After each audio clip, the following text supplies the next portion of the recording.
Welcome back. Today, we'll explore text functions in Power Query. These functions are crucial for cleaning and transforming your data, a core part of what Power Query offers. While there are numerous text functions available, we'll focus on a few key ones. Let's start with the merge function. This allows you to combine two columns without writing any code or using the keyboard. Just a few simple clicks. As you can see, we currently have no data loaded. Go to the Get Data option, then select Excel Workbook.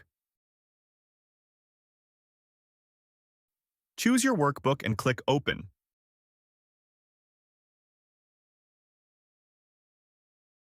Next, select the sheet containing the desired data and press Transform Data.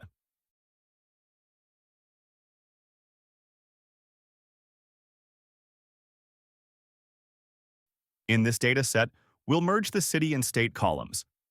Select both columns while holding down the Control key. Go to the Transform tab and locate the Text Column section. Click Merge Columns. Choose a separator for your merged column, such as a comma, space, or any character that suits your needs. I selected a semicolon. Set a meaningful name for the new column, like City, Province, State. Once done, click OK. On the right-hand side in the Applied Steps pane, you can see all the steps you've performed. If you need to remove or modify a step, click the X to delete it or use the settings icon to make changes. Finally, navigate to the Home tab and click Close and Apply to load your cleaned and transformed data into Power BI. With these steps, you can easily merge columns and manage your transformation process effectively in Power Query.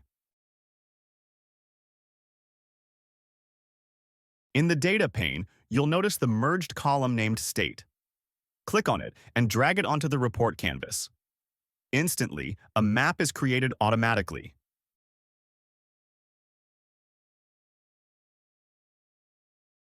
Now, when you hover over any circle on the map, you'll see the city and state displayed together. This seamless integration is possible because we merged the columns in Power Query before uploading the data into Power BI.